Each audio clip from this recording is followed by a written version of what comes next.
بسم اللہ الرحمن الرحیم۔ السلام علیکم ناظرین، عنایا چیمہ وائس میں خوش آمدید۔ ناظرین، آج میں ایک بہت ہی سبق آموز واقعہ لے کر آپ کی خدمت میں حاضر ہوئی ہوں۔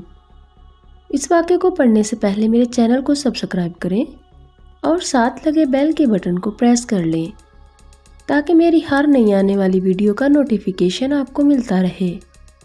تو چلیے واقعہ شروع کرتے ہیں۔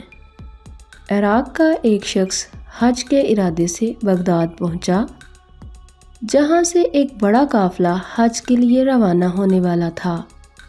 اس کے ساتھ مرحومہ بیوی کا ایک یادگار ہار بھی تھا۔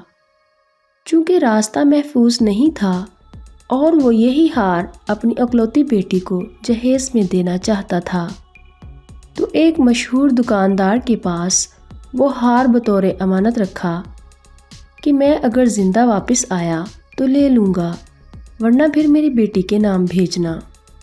اس وقت عراق کا فرمانروا عزدولہ تھے۔ اس نے ایک فوجی دستہ کی نگرانی میں قافلے کو روانہ کیا۔ راستے میں ڈاکوؤں کی ہمت نہیں پڑی اور خیریت سے حج کر کے واپس بغداد وہ قافلہ پہنچ گیا۔ واپس آ کر وہ حاجی اس دکاندار کو ملا، کچھ تحائف اور تبرکات بھی پیش کر دیے اور پھر نرمی سے گزارش کی کہ وہ ہار جو امانت کے طور پر آپ کے ہاں رکھا تھا وہ واپس دے دیں، میں نے اپنے گھر جانا ہے۔ وہ دکاندار اس پر بڑا ناراض ہوا کہ کون سا ہار تم مانگ رہے ہو، تمہارا کوئی ہار میرے پاس نہیں ہے، تم جھوٹے ہو، میرے کاروبار کو نقصان پہنچا رہے ہو، وغیرہ وغیرہ، اور اس کے نوکروں نے اسے باہر دھکے دے کر نکالا۔ وہ عزدولہ کے دربار میں آیا اور فریاد پیش کی۔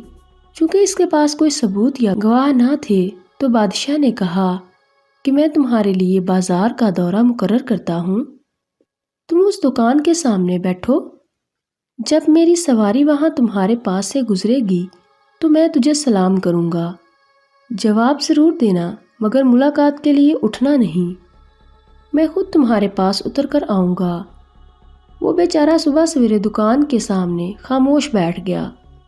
بادشاہ کی سواری جب اوپر سے آ گئی تو بادشاہ نے اس کو سلام کیا اور اتر کر اس سے ہاتھ ملایا اور پوچھا، تم کب بغداد میں آئے ہو؟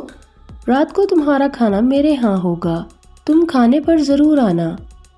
ادھر دکاندار بادشاہ کی طرف قدم بوسی کے لیے دوڑا مگر بادشاہ نے کوئی توجہ نہ دی۔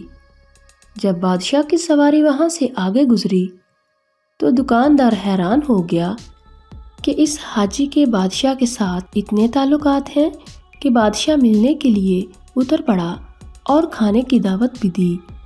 تو اس نے حاجی کو بڑے احترام کے ساتھ دکان میں بٹھایا اور کہا، تم کیوں پریشان ہو؟ تمہارا ہار میرے پاس پڑا ہوا ہے، یہ تو میں تمہارے ساتھ گپ شپ لگا رہا تھا اور ہار اس کے حوالے کیا۔ ادھر بادشاہ کی خفیہ پولیس پیچھے بیٹھی ہوئی تھی، موقع پر جا کر اس دکاندار کو پکڑ لیا اور سنگین سزا دی تاکہ دوسروں کے لیے عبرت کا سامان بن جائے۔ یہ تھی اس دور کے مسلمان بادشاہوں کی عدل گستری۔ ناظرین، اپنا خیال رکھیے گا، عنایا چیمہ کو دعاؤں میں یاد رکھنا۔ اللہ حافظ۔